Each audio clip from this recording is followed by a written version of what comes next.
Olá, amigos e irmãos, muito bem-vindo a você que está sempre por aqui, participando do nosso canal, você que é novo, está chegando agora, curte lá, deixa o seu like, né? Se inscreve no nosso canal, divulga para um irmão, para um amigo, para sempre deixarmos alguma coisa que da parte de Deus e da sua obra para você. Bom, eu estou estudando uma palavra, como você pode ver aqui. Estou estudando uma palavra, tá certo? E eu cheguei num ponto interessante da palavra que me arremeteram em duas situações, que me levou a dar uma parada no meu estudo que eu estou fazendo e passar para você alguma coisa, né? Eu estou falando aqui, o assunto que irei falar no estudo bíblico, que estarei ministrando,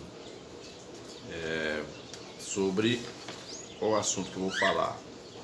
A atuação maligna no movimento pós-moderno, tá certo? É o assunto que eu vou falar hoje. E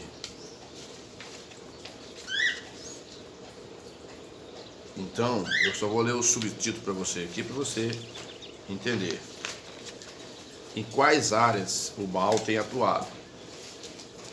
Mas vou frisar um ponto onde cheguei, e ele certamente consumirá todo o nosso tempo aí.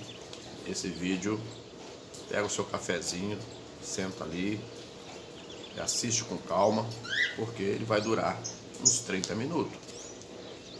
Então, nós vamos falar do sistema mundano no meio político, papel dos formadores de opinião, a influência dos que detêm o poder, as sutilezas nas mudanças das leis, a tolerância religiosa, aonde o inimigo tem atuado, qual é o papel do inimigo aí, onde se faz entender que tudo chega a Deus, e o argumento de Estado laico, uma palavra muito utilizada nesses últimos dias, principalmente no meio político. Estaremos falando sobre o sistema mundano no meio de comunicação. Nossa, esse é o mais explorado. Talvez você nunca percebeu isso, mas o meio de comunicação é a trilha onde eles mais passam. Quer dizer, aí vem a aniquilação de valores morais nas programações, a indução consentida, a desestruturação da família, né? E vamos falar como vencer esses males, o que precisamos fazer como servo de Deus, como cristão, moldando-se no caráter de Cristo, né? Estimulando as vocações cristãs para a vida pública, né? E mantendo os padrões bíblicos de vida e testemunho. Olha, vou voltar na página onde eu estava. Eu quero mostrar uma coisa para vocês aqui e depois a gente volta a falar, quer ver? Não sei se você vai ver aqui, ó, olha lá. Bom, interessante como é que é esse tempo, porque o sol ontem, ó, como é que as nuvens estão baixinhas aqui na mata aqui, ó. Interessante que ontem tava um sol, né? Tá lá, você tem uma visão lá de baixo, ó, né? Interessante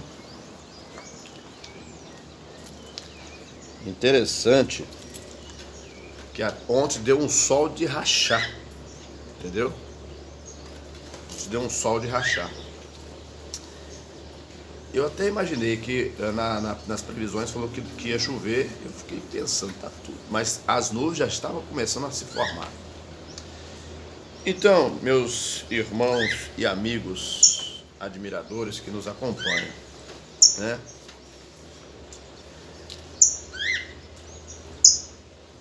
Quando nós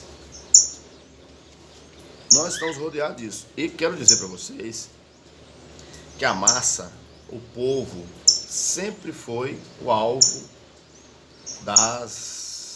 daqueles que estão interessados ou que se interessam em usufruir das benécias ou dos benefícios que a massa pode produzir, principalmente em divisas, dinheiro. Então existem vários cenários, né, que eles exploram, e um deles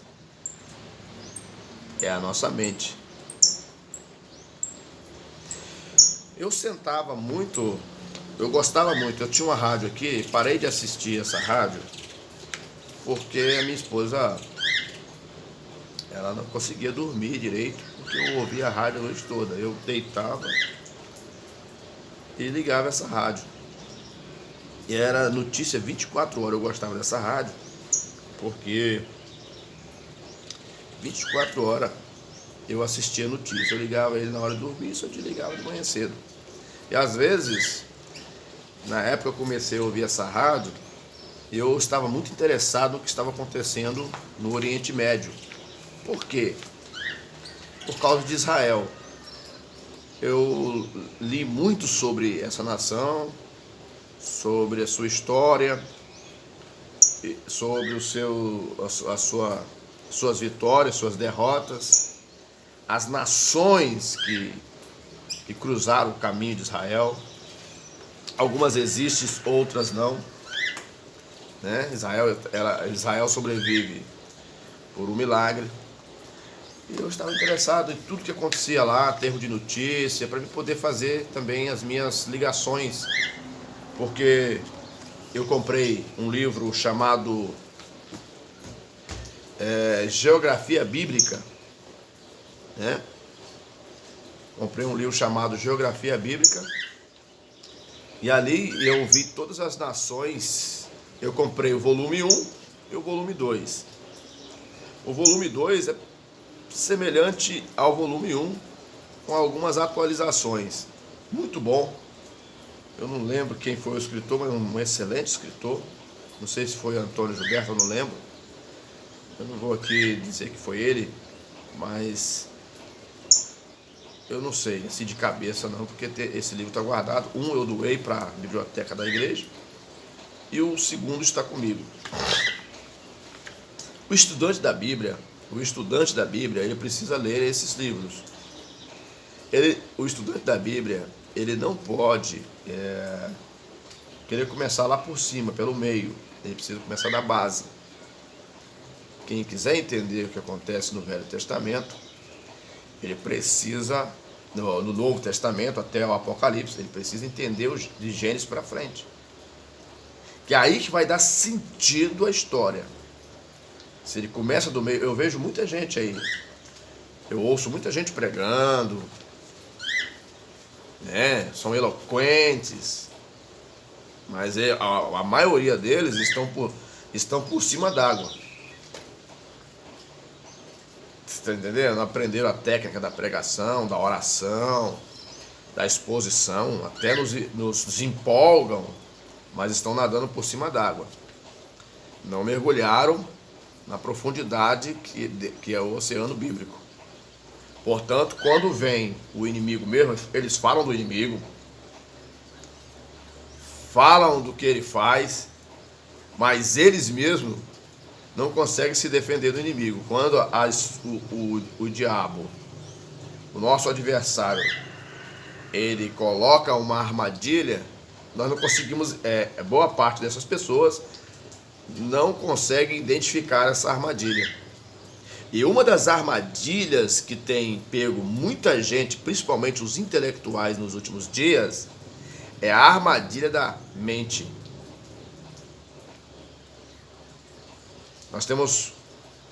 Eu tenho observado ao longo desses anos, muitos dos crentes que eu vejo hoje, boa parte deles não viveu a minha época. E a boa parte também não te pergunta como era lá na tua época. Porque eles acham que o cristianismo, a igreja de Deus, ela é sempre foi desse jeito que você está vendo aí, cheia de seus problemas, de suas dificuldades, de pessoas que não se entendem, de um que não gosta do outro, de outro que não se agrada do jeito que o outro fala e tudo mais. Não. Eu não sou desse tempo. Eu estou vivendo desse tempo, mas eu já passei lá atrás, no outro tempo, quando eu era garoto, com meus 13, 14 anos, em que minha mãe e os meus tios me levavam para a igreja. Tá certo? É isso aí, eu quero mandar um abraço aí para meu tio Juscelino, minha tia Selma, que na época eles me levavam para a igreja. Mamãe me levava para a igreja. Quando a mamãe não podia, eles me levavam para a igreja. Foi eles que me levaram para a igreja Metodista do Brasil, onde eu passei a minha parte de juvenil ali, né?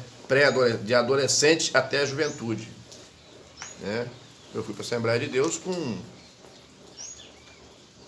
eu ainda era uma adolescente ainda. Quando eu fui para a Assembleia de Deus, quando eu decidi ir para a Assembleia de Deus, eu estava com 15 anos de idade. Agora você faz o cálculo aí, eu estou com 47. Então o que acontece? As pessoas, elas não procuram estudar um pouco de história. Elas estão vivendo simplesmente o momento do tempo em que nasceu para frente. Isso perde o sentido porque há muitas pessoas se aventurando no meio evangélico, mas esquece que os agentes principais do meio evangélico cristão são espirituais. Deus, Espírito. Jesus, Espírito. O Consolador, Espírito. Jesus, ele se materializou. Mas para ele estar lá no céu, agora foi para ficar junto do Pai, ele é Espírito novamente. Porque a carne não vai para lá. Deus também é um ser espiritual. E o Consolador que está conosco, que nós estamos na dispensação da graça, mas nós estamos sobre a coordenação, vamos dizer assim, do Consolador, que é o Espírito Santo, que Jesus enviou. Jesus disse assim, eu vou para o Pai e ele vos enviará outro Consolador, não foi? Então,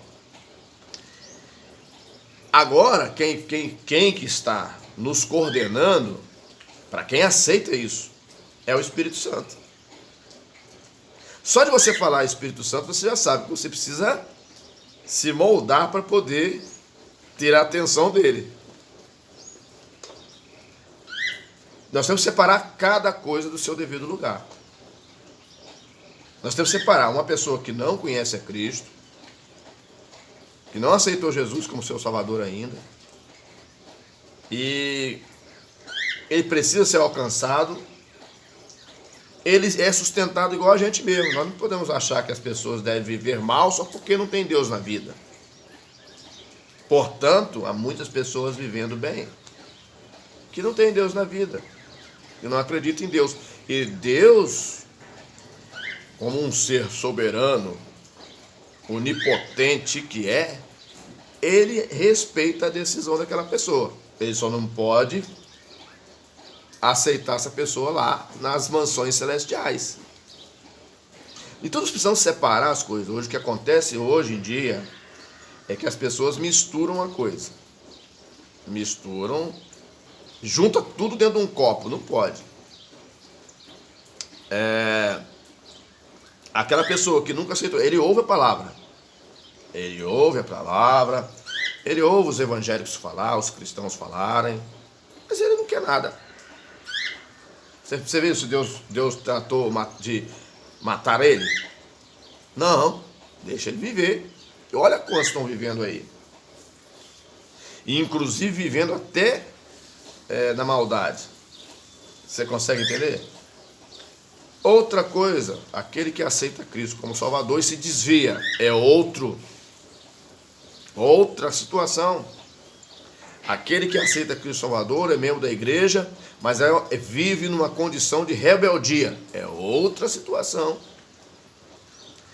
Aquele que aceitou a Cristo como Salvador e cumpre o que a palavra de Deus pede. É outra situação. Então nós precisamos separar uma coisa da outra. E o que nós percebemos hoje em dia é que as pessoas elas têm dificuldade em separar uma coisa da outra, junta tudo. Agora, eu estava lendo ali e cheguei num ponto aqui que me arremeteu lá em Oséias capítulo 4, verso 6. O que diz lá? No versículo. Ó. O que diz em Oséias 4, 6? Vamos lá, vamos dar uma olhadinha para a gente poder esclarecer para você. Olha só.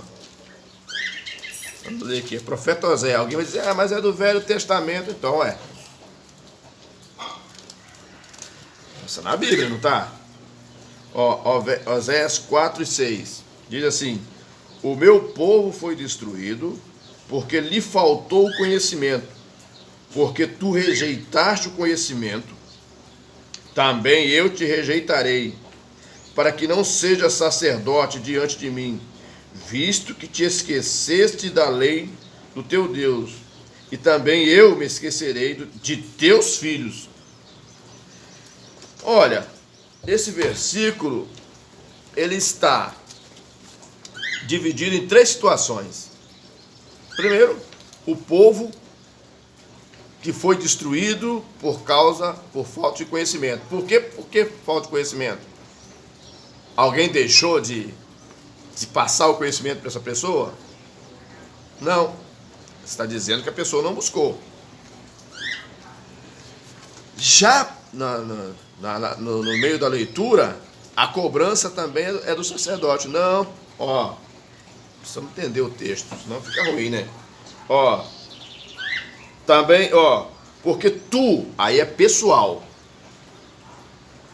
Logo no início, o meu povo foi destruído porque lhe faltou conhecimento. Ponto. Isso significa que o povo não estava buscando conhecimento e perdeu.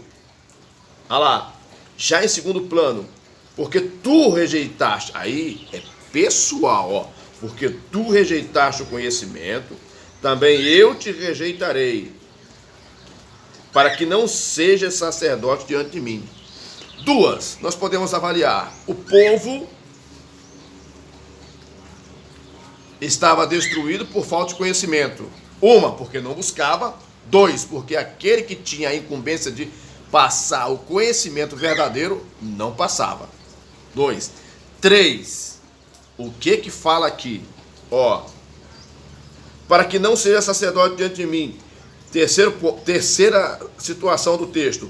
Visto que te esqueceste da lei do teu Deus, também eu me esquecerei dos teus filhos. Isso aqui está falando para a futura geração.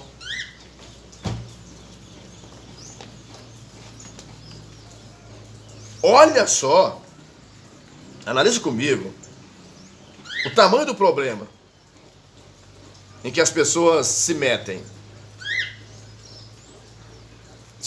Se você perceber no nosso cotidiano, se nós dermos lugar ao que acontece no cotidiano, nós vamos fazer 2 coisas apenas. 2.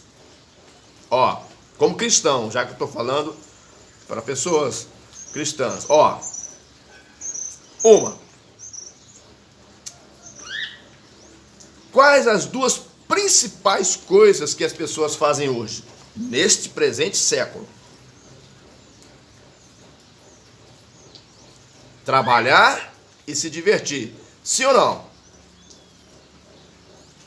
É as 2 principais coisas.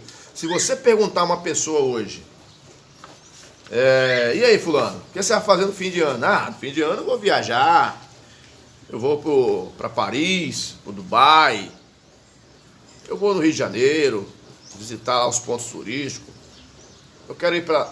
Eu não estou dizendo, preste atenção, que é proibido. Estou fazendo uma alusão. Não estou dizendo que é proibido. Quem disse aqui? Não. Nós podemos, quem disse que você não pode? Você trabalhou o ano inteiro, você sofreu, você teve desgaste, agora você precisa dar uma descarregada. Sair com a sua família, ir para um lugar tranquilo. Eu aprovo e eu também faço. Mas o que eu estou dizendo aqui de questões automáticas na nossa vida? Nós trabalhamos hoje, o pensamento do cidadão hoje. E o cristão está no meio e às vezes o cristão acaba entrando nessa questão. Quais as duas coisas nós fazemos? Nós trabalhamos, né? E se divertimos. Isso é um comportamento de pessoas da vida secular, lá fora, no mundo secular. O que é secular? É um mundo que vive nesse presente século. Já o cristão, ele precisa agora separar para cada situação um tempo. Um tempo para ler, um tempo para estudar, um tempo para ter um encontro com Deus, de oração, de consagração, para enfrentar o mal. Quando nós trabalhamos nesses dois setores, eu vou trabalhar, eu tenho meu emprego, a busca hoje é isso. A busca é para poder ter um excelente emprego. E boa parte das pessoas que estão estudando, não estão estudando para conhecimento, estão estudando para passar. Porque se ela passar, ela tem ali um diploma. Você está entendendo? É um diploma que vai lhe aferir uma condição para ter uma profissão melhor. Vai dizer que não. Até eu quero. De vezes por outra eu preciso me adequar. Aí eu tenho que fazer um novo curso para poder eu ter acesso. Porque não adianta nada hoje eu ser um profissional e quando chegar uma situação mais apurada, eu tenho condições, eu tenho perfil, mas eu não tenho o documento que me atesta. Eu vou ser barrado. Posso trabalhar aqui nas pequenas empresas, mas quando eu chegar numa empresa num nível maior, onde exige-se mais do profissional, do técnico, eu não vou passar. Só que quando nós nos dirigimos ao reino de Deus, é aí que nós falhamos. Nós vemos um número grande de pessoas querendo ser cantores, pregadores. Aí você me pergunta, está errado? Não, quem disse que está errado? Mas o problema é que nós falamos do inimigo, mas não conhecemos realmente qual é o plano dele. Muitos falam do inimigo no púlpito, gritam, pulam, mas não sabem como se defender dele. E boa parte estão envolvidos em escândalos, estão envolvidos em coisas estranhas, e dá uma sensação de que isso é permissível. E nós estamos entrando num estado onde não teremos defesas. É isso aí que Deus falou. Aí quando você vai para João 8, verso 32, o que diz? E conhecereis a verdade, e a verdade vos libertará. Então, tanto a verdade e o conhecimento, todos os dois precisam ser buscados. Você sabe que a verdade ela está sendo colocada sob suspeição. Nós estamos vivendo um contexto de tanta corrupção que as pessoas têm uma certa, não é todos, uma certa admiração por isso. Da façanha daquele que consegue enganar o sistema e retirar do sistema valores. Isso acontece na indústria, numa pequena prefeitura, no estado, no país. Então dá uma sensação de que essas coisas são certas. Homens envolvidos com muitas coisas estranhas, homens e mulheres. Um número elevado de divórcios e separações. Aí, quando o texto ele fala da terceira situação do texto, que diz que o próprio Deus fala na boca do profeta Oséias, na terceira situação do texto, visto que esqueceste da lei do teu Deus, também eu me esquecerei de teus filhos. Coitado dos filhos. Os filhos ainda vão nascer, não tem nada a ver com isso, não fizeram o que os pais fizeram e vão pagar pelo o pecado dos pais. Olha só que situação. Alguém vai dizer, nós vivemos num mundo, numa era meio dengosa, né? Alguém vai dizer, nossa, como Deus é ruim, meu Deus, não é verdade? Nós vivemos numa era de homens estranhos. Oh, glória! Você está entendendo? Então o que acontece? Se você vacilou, por exemplo, você está numa pista, numa autoestrada, está dizendo, ó, cuidado, curva acentuada à esquerda. Você aprendeu lá na aula de trânsito. E você vai dirigindo a toda velocidade. Do jeito que você estava dirigindo na reta, você entra nessa curva. Ela é quase um bumerangue, né? Um bumerangue não. Ela é assim, ó.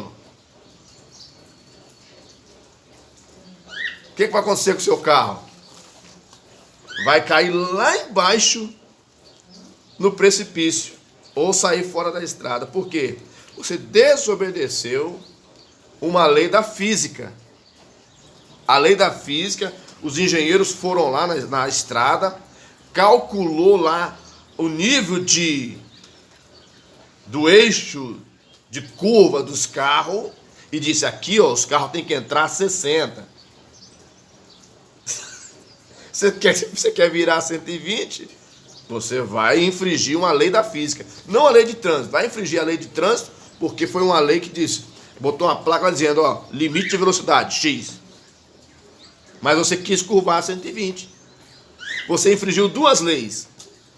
A lei de trânsito do seu município, do seu estado, e as leis da física, que te dava um nível de curva de acordo com a sua velocidade e o ângulo, para que você pudesse curvar em segurança. Você quis curvar, se era para 60, você quis curvar a 120, aí vamos supor, é coisa simples que eu quero dizer.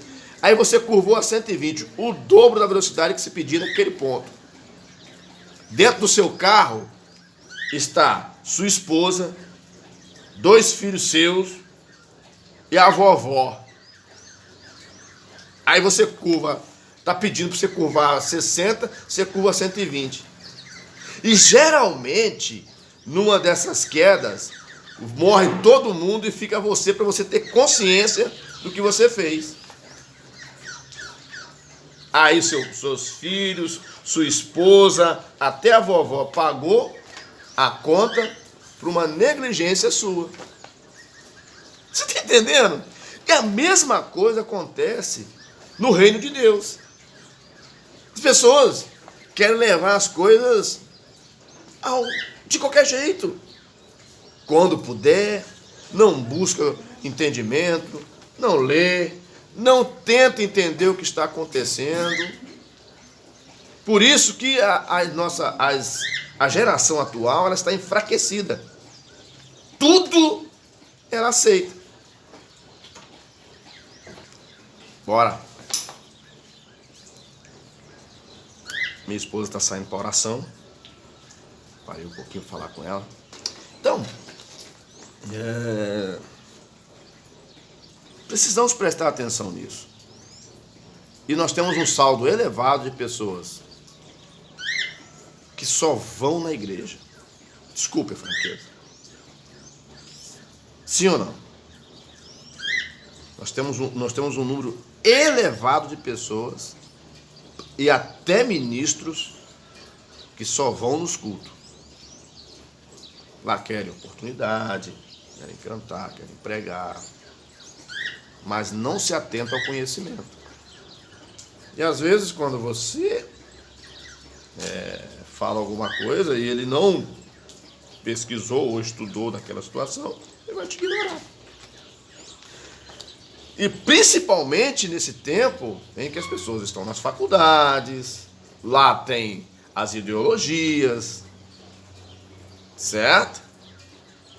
os falsos ensinos filosóficos. E a pessoa passa uma semana na faculdade e quando chega no meio nosso, no meio já começa a dizer, olha que esquisitice. Só uma semana na faculdade. Olha lá. Que ridículo. Aí acha bonito a pessoa se prostituir, se drogarem, né? Terem suas vidas mudadas, suas inversões de valores. Aprova todas essas coisas e não tenta ao menos entender aquilo que Deus quer colocar no seu coração. Aí vem a destruição. A pessoa vive uma vida, talvez ele encerra-se a vida, fica velho, mas a sua geração vai herdar dessa pessoa um conhecimento fraco que não lhe dará condições de se sustentar. Teremos uma sociedade muito mais promíscua ainda, teremos uma sociedade muito mais violenta ainda, teremos uma sociedade muito mais longe do Criador. É o que nós estamos vendo. Muita gente falando de Deus e poucos que têm alguma coisa de Deus na sua vida. Porque aquele que se aproxima de Deus, ele precisa se esvaziar dos seus egos e aceitar a condição de Deus. É aí que mora a diferença de realmente quem é cristão. Porque eu estou falando só nesse ponto aqui, né? Mas o assunto, ele se divide em muitas situações que nós queremos falar. Então, o conselho que eu te dou, como amigo, como irmão, procure pesquisar um pouco mais, estude a Bíblia. Se você não compreender, procure uma pessoa que entenda para te explicar, tá certo? Para poder a pessoa estar te esclarecendo, procure o seu pastor, dirigente, ou aquele professor de escola dominical que você confia, gosta dele, sabe que ele tem um conhecimento para poder te passar. Faça isso. Estude um pouco da história antiga, veja o que aconteceu antes. Você precisa estar 24 horas nisso. Eu não fico 24 horas lendo porque eu não tenho tempo. Acordo bem cedinho, que aí a minha mente está pura, aí eu gosto de sentar para ler. Tá certo? É isso que eu faço. Que Deus abençoe a sua vida, te dê a graça que você precisa. Apenas um bate-papo aqui para a gente deixar aí você entendido sobre muitas coisas que acontecem na nossa vida que precisamos ter cuidado. Nos falamos num próximo, tá bom?